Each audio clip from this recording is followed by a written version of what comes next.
안녕하세요. 저는 2명의 아이를 둔 60대 아줌마입니다.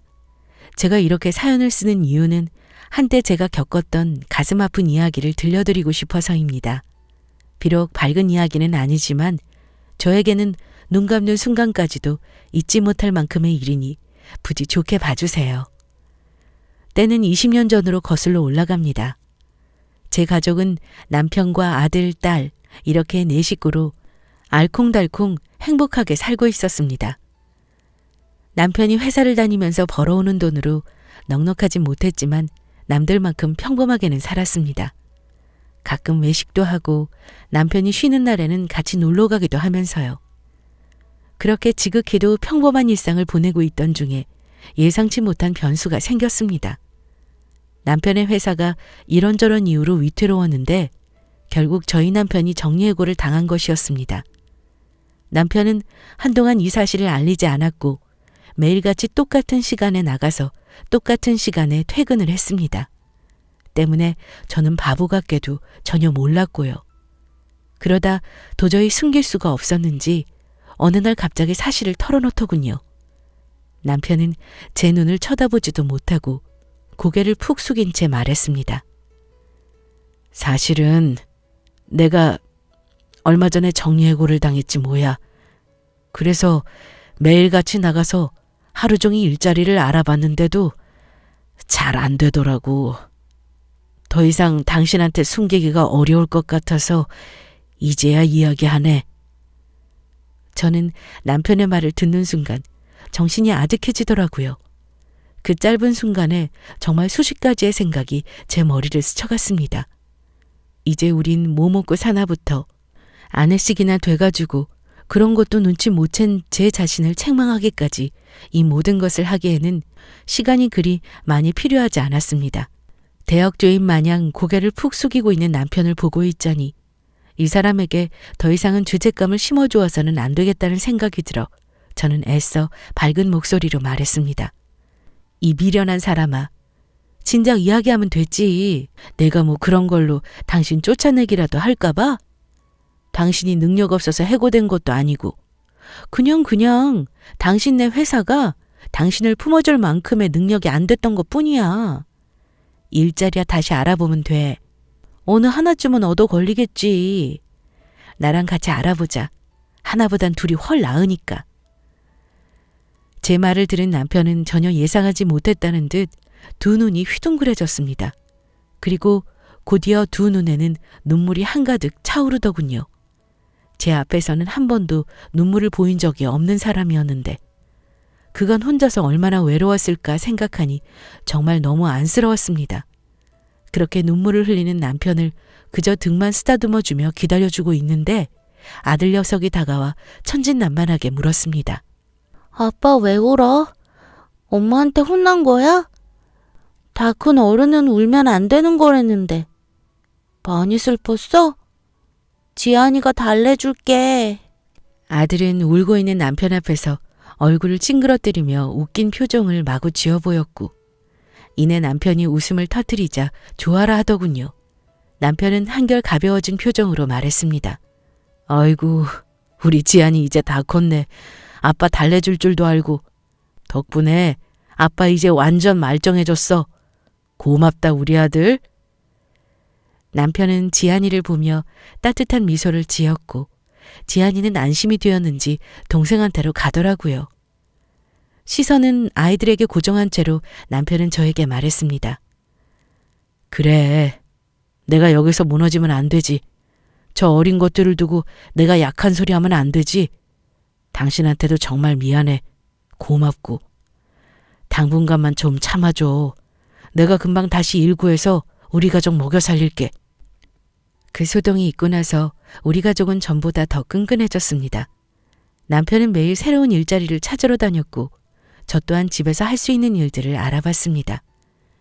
제가 바깥일을 하기에는 아이들 혼자 집을 봐야 해서 사실상 거의 불가능했어요. 애석하게도 일자리는 쉽게 구해지지 않았고 집 형편은 전보다 훨씬 안 좋아졌죠. 그 와중에 아들의 몸 상태가 심상치 않다는 것을 알게 되었습니다. 날이 갈수록 창백해지고 쇠약해져 갔어요. 저는 조금만 안정을 취하면 괜찮겠거니 하고는 다른 일에 더 집중을 했습니다. 아들 말고도 신경 써야 할 것이 한두 개가 아니었으니까요. 저의 이 멍청함 때문에 우리 가족이 큰 고난을 겪게 될 것이라고는 정말 꿈에도 몰랐었습니다. 남편은 드디어 막노동 일거리를 찾게 되었고 혹여나 몸이 상할까 걱정되었지만 상황이 상황인지라 물불 가릴 처지가 아니었습니다. 남편은 꼭두새벽부터 나가 일을 하고 밤이 늦어서야 집으로 돌아왔습니다. 생전 안 해보던 일을 하던 탓에 남편의 몸은 성할 날이 없었죠. 하루는 벽돌을 나르다 넘어지는 바람에 얼굴부터 해서 군데군데 다 쓸려 피고름이 맺힌 상태로 돌아왔더라고요. 속상해하는 저를 보며 남편은 오히려 이만하길 다행이라며 말했습니다. 그 무거운 벽돌을 나르다 넘어졌는데 이렇게 까진 거면 운 좋은 거지. 그게 내 몸으로 다 떨어졌어 봐. 어디 하나 부러지고도 남았을걸? 난 운 좋은 사람이야. 겨우 이런 걸 가지고 뭘 울고 그래. 난 괜찮아. 저를 안심시키려고 애쓰는 남편을 보고 어찌나 마음이 쓰리던지 말로 표현할 수 없을 정도로 보였습니다. 그래도 어쩌겠습니까? 제가 훌훌 털어야 이 사람도 마음이 편해질 것이라는 걸 누구보다 잘 알고 있는 저였기에 속상한 마음을 꾹꾹 눌러 담을 수밖에 없었습니다. 한동안은 남편이 벌어오는 돈으로 그럭저럭 버티며 살았습니다. 저 역시 부업을 시작했고요. 많은 돈은 아니었지만 조금이라도 보탬이 되고 싶은 마음에 일을 구했습니다. 그렇게 제법 요령이 생겼을 무렵 저희에게는 또 한 번 큰 시련이 찾아왔습니다. 그날도 어김없이 남편이 막노동을 나가고 저도 집에서 부업을 하고 있었는데요. 평소라면 시끌벅적하게 떠들어댔을 아이들이 그날따라 이상하리만치 조용하더라고요. 저는 오히려 방해받지 않고 일을 할 수 있어서 좋았습니다. 꽤 오랜 시간을 일에 집중하고 있는데 딸이 저에게로 다가와 말하더군요. 엄마, 오빠 이상해. 아까부터 점점 말을 안 해. 자꾸 잠만 자. 심심해. 순간적으로 쎄한 느낌이 든 저는 일하던 것을 내팽겨치고 바로 아들에게로 갔습니다. 아들은 혈색이 다 죽은 채로 죽은 사람 마냥 누워 있었습니다. 아무리 말을 걸고 흔들어 보아도 소용이 없었습니다. 덜컥 겁이 난 저는 떨리는 손으로 겨우 남편에게 전화를 걸었고 남편은 저에게 진정하라며 얼른 병원부터 데리고 가라는 말을 하더군요. 저는 정신을 겨우 부여잡고는 아이들을 데리고 근처 병원으로 갔습니다. 진료를 기다리는 그 잠깐 동안이 정말 지옥 같았습니다. 아들의 상태는 정말 심각했고 병원에서는 좀 더 큰 병원을 가보라며 소견서를 써주었습니다. 동네 병원에서는 손쓸 수 없는 상태라니 저는 정말 정신이 아득했습니다. 그러나 시간을 더 지체할 수 없었기에 바로 큰 병원으로 갔습니다. 여러 가지 검사가 진행되었고 시간도 오래 걸렸습니다. 옆에서 딸아이가 칭얼거렸지만 그것을 신경 쓸 겨를이 없었습니다. 그렇게 기다리고 있는데 급하게 뛰어온 듯한 남편이 도착했습니다. 저는 힘없는 목소리로 말했습니다. 당신 일은 어쩌고 나 혼자 있어도 되는데 지금 일이 문제야? 급한 일 있다고 먼저 가본다고 말했어. 지안이 왜 그런 거래? 나도 몰라. 집 근처 병원 갔더니 좀 더 큰 병원으로 가보라고 해서 지금 검사 들어갔어. 남편과 저는 아무 말이 없었습니다. 간간히 딸아이가 하는 말에 대답해 줄 뿐이었죠. 그렇게 긴 침묵 끝에 의사 선생님을 만날 수 있었고 아이의 상태를 전해들은 저희는 좌절했습니다. 의사 선생님께서는 저희에게 덤덤하게 말을 꺼냈습니다. 소아 백혈병이네요. 평소에 증상이 한두 개쯤은 있었을 텐데 평소에 뭐 이상한 점 없었습니까? 안색이 창백했다던가 잦은 피로감을 느꼈다던가 하는. 그 순간 제 머릿속에는 점점 얼굴이 창백해지고 하루 종일 잠만 자던 아들의 모습이 스쳐 지나갔습니다. 정신이 아찔하더군요. 이런 저를 남편이 옆에서 지탱해주며 물었습니다. 고칠 수 있는 거죠? 그래도 아직 희망은 있는 거죠, 선생님? 남편의 말에 저는 힘없이 의사 선생님을 바라보았고 의사 선생님은 차가우리만치 차분하게 말했습니다. 일단 입원해서 항암 치료부터 시작해야죠. 아드님 몸 상태에 맞춰 관해 유도 치료부터 시작해서 재발을 막기 위한 면역 암 치료까지 단계별로 치료가 시작될 겁니다. 이제부터는 마음 단단히 먹으셔야 합니다. 일이 어떻게 됐는지 기억도 나질 않습니다. 정신을 차려보니 아이는 병실에 누워 있었어요. 남편이 저더러 집에 가서 좀 쉬라고 했지만 저는 꿈쩍도 하지 않았습니다. 애를 이렇게 만든 게 저인데 제가 무슨 염치로 쉬겠습니까?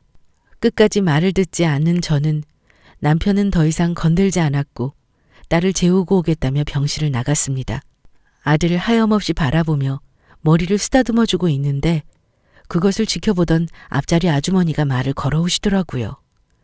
아유, 애기 엄마. 아까 보니까 거의 쓰러지기 일보 직전이더만. 좀 쉬어. 그러다 애기 엄마까지 잘못되면 진짜 큰일 나는 거야.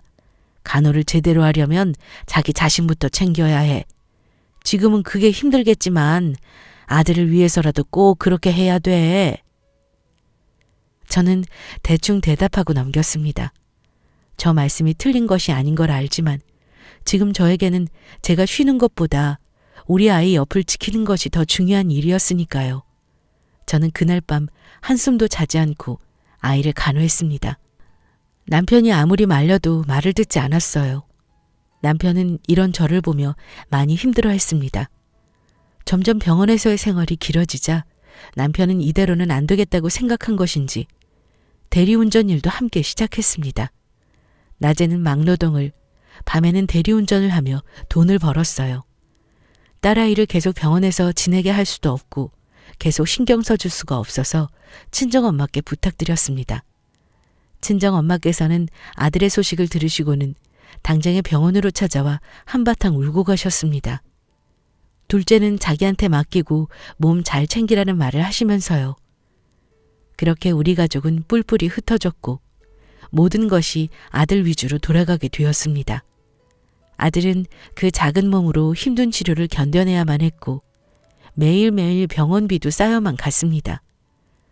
남편 혼자 감당하기에는 턱없이 부족한 상황이라 날이 가면 갈수록 저와 남편은 걱정이 이만저만이 아니었어요. 그렇게 위태롭기만 한 나날들이 계속되고 남편도 저도 모두가 지쳐갈 때쯤 남편이 돌연 저에게 이런 말을 했습니다. 우리 이혼하자. 저는 망치에 머리를 세게 맞은 듯 했습니다. 이혼이라니요. 둘이 함께 버텨도 아등바등인 판에 이런 말을 하는 남편의 의도를 전혀 알 수 없었습니다. 그래서 저는 어이없다는 듯이 되물었습니다. 뭐? 지금 당신 장난해? 지금이 장난이나 칠 때야? 장난으로 이혼하자는 사람도 있어? 나 솔직히 요즘 너무 힘들고 벅차. 나 혼자서 벌어서 언제 병원비 내고 언제 애 치료해.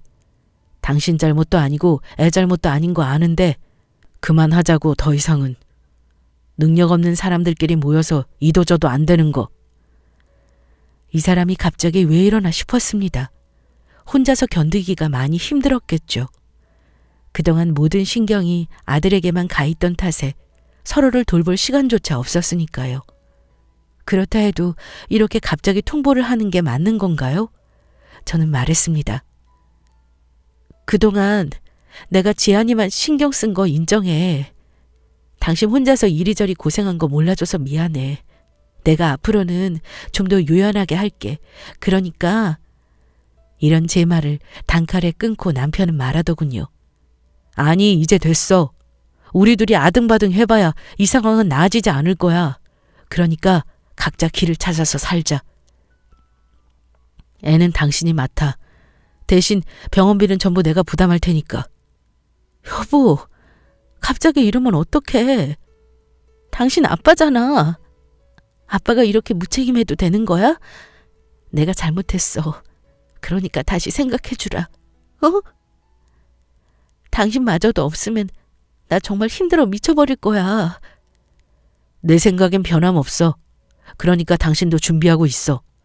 울며 불며 체면 따위는 던져버리고 매달려봤지만 이미 제게서 마음이 떠나버린 남편은 울며 소리치는 저를 뒤로하고는 그대로 가버렸습니다. 그렇게 저는 머지않아 이혼을 하게 되었고 정말 혼자서 모든 것을 감당하게 되었습니다. 저는 하루하루 정말 몰라보게 말라갔고 생기가 없어져 갔습니다.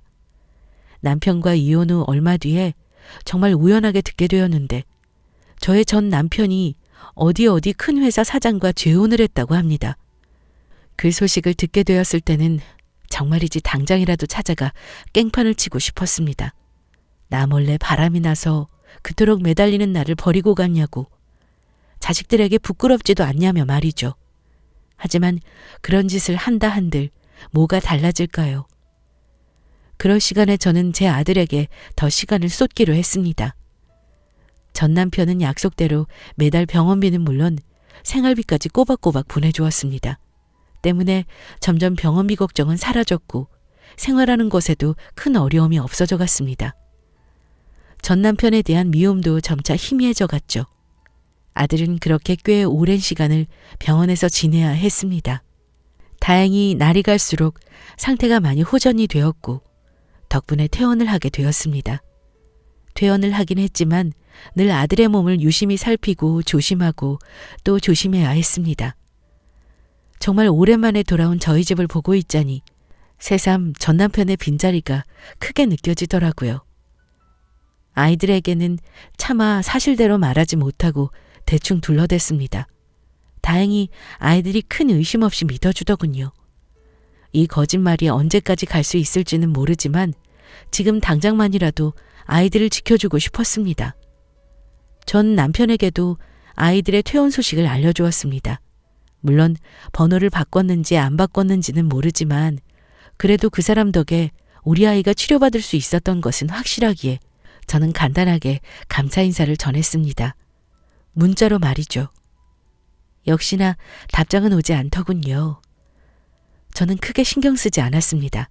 저는 그동안 전 남편이 보내주었던 생활비를 모아 돈을 마련해 두었고 그 돈으로 작은 분식집을 차렸습니다. 분식집이 자리 잡기 전까지는 친정엄마께서 많이 도와주셨습니다. 아이들을 봐주시면서 제가 마음 편히 일에만 집중할 수 있도록 해주셨어요. 덕분에 저는 빠르게 자리 잡을 수 있었고 20년이 지난 지금까지도 분식집을 하고 있습니다. 분식집을 꽤 오래 한 덕에 이제 제법 단골도 많이 생겼고 돈도 살아가는 데에는 충분할 정도로 벌게 되었습니다.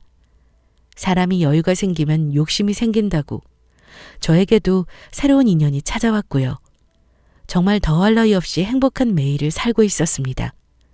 그러던 어느 날 제 가게로 전혀 생각지도 못한 사람이 찾아왔습니다. 바로 전 남편이었는데요. 전 남편은 몰라보게 수척해져 있었습니다. 어디 병이라도 걸린 것 마냥 말이죠. 저는 너무 놀라 아무 말 하지 못하고 멍하니 쳐다보고만 있었습니다. 그 사람은 이런 제게 먼저 말을 건네더군요. 그동안 잘 있었어? 진짜 오랜만이다. 그치? 당신도 나도 많이 늙었네. 그 사람의 말을 듣는 순간 정신이 번쩍 들더라고요. 나를 버리고 다른 여자한테 가더니 무슨 낯짝으로 20년이나 지난 지금 여기로 찾아온 건지 화가 머리끝까지 났습니다. 그래서 저는 사납게 말을 내뱉었습니다. 이봐요. 당신 미친놈이야? 여기가 어디라고 찾아와? 무슨 낯짝으로 날 찾아오냐고? 내가 그렇게 매달릴 때는 뒤도 안 돌아보고 가서 홀랑 돈 많은 여자랑 결혼하더니 왜? 그 여자가 이제 당신 싫대? 꺼지래? 그래서 만만한 나 찾아온 거야 지금? 저의 말에 그 사람은 씁쓸하게 웃더니 세상 다정한 목소리로 말했습니다.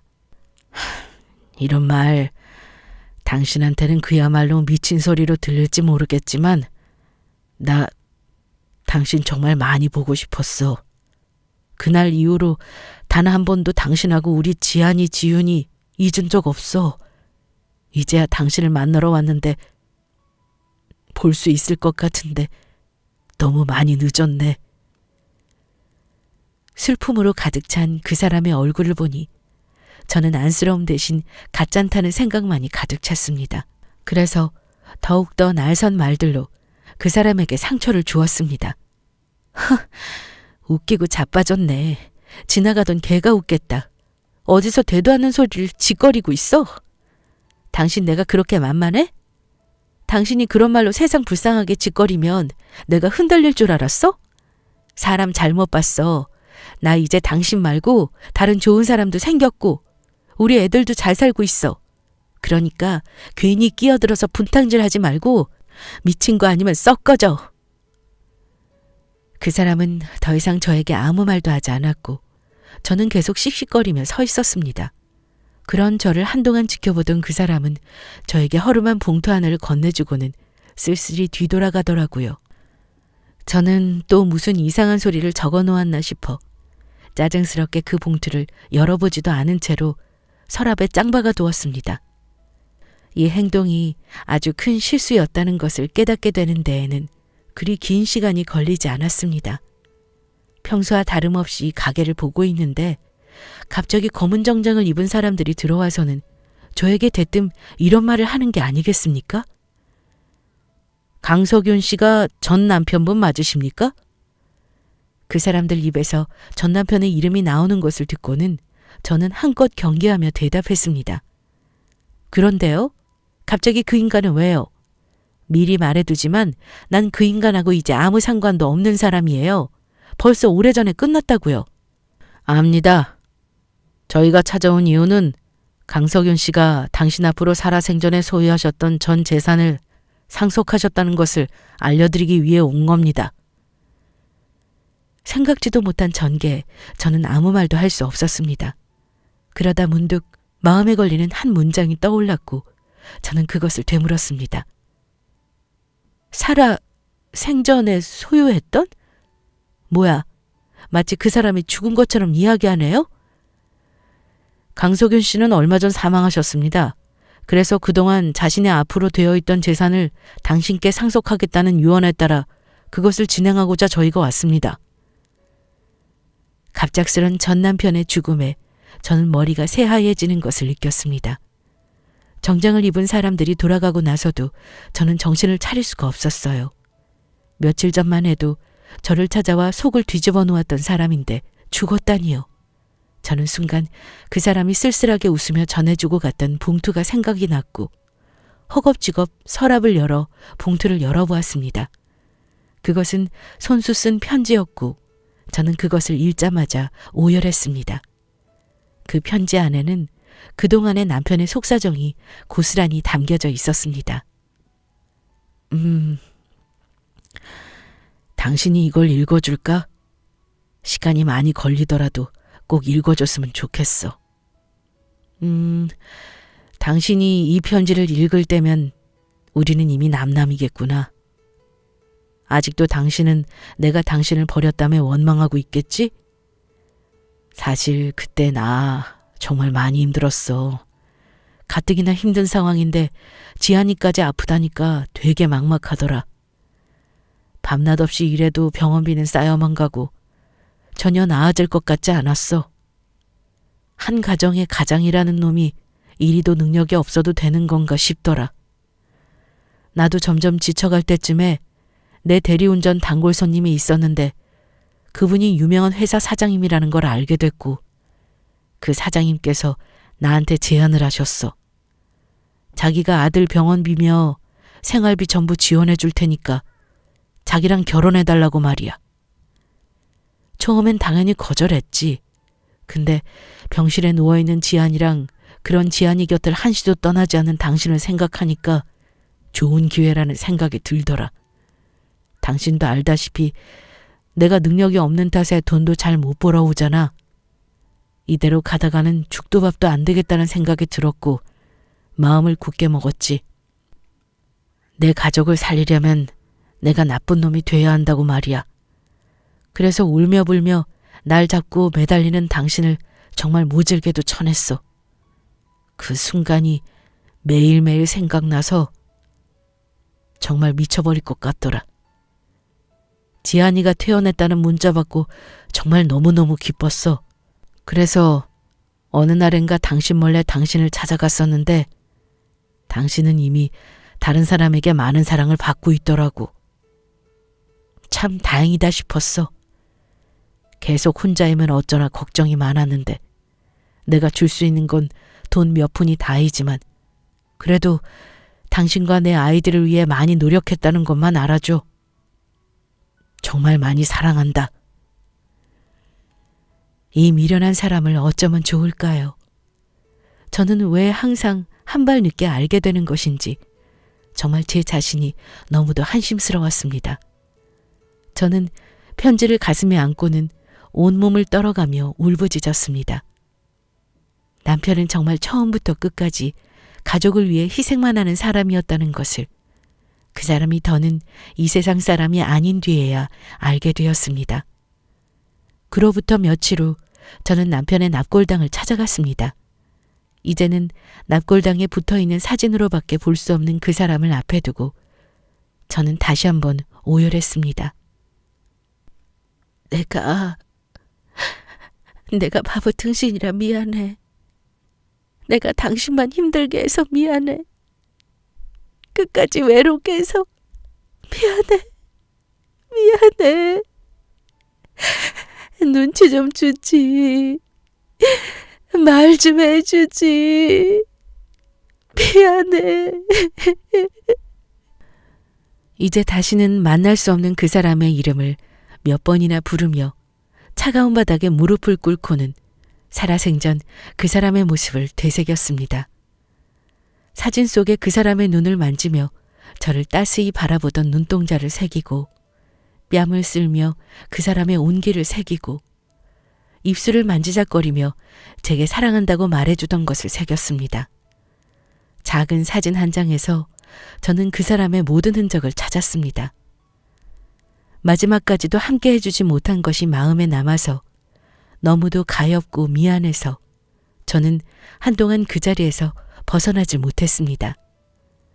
눈물은 마를 생각도 않고 폭포수처럼 계속 터져나왔고요. 저는 그날 평생 흘릴 눈물을 다 쏟아내고 돌아왔습니다. 그 뒤로 저는 꽤 오랫동안 일상으로 돌아가지 못했습니다. 그러다 언제까지고 걱정을 끼칠 수도 가게를 내팽겨 쳐놓을 수도 없다는 생각이 들어 정신을 차렸습니다. 남편이 남겨준 유산으로 언젠가 아이들이 필요할 때 내어주기 위해 아이들 명의로 집 한 채씩 해주고 저는 그날 이후로 죽은 남편을 그리워하면서 지내고 있습니다. 때가 되어 제가 남편 곁으로 갔을 때 남편이 웃으며 저를 반겨주었으면 좋겠습니다. 비록 이 생에서는 엇갈렸지만 하늘나라에서만큼은 꼭 다시 만나서 지금까지와는 비교도 안 될 만큼 행복하게 사랑하고 싶습니다. 꼭 그렇게 되겠죠? 지금까지 제 사연 들어주신 분들 정말 감사드립니다.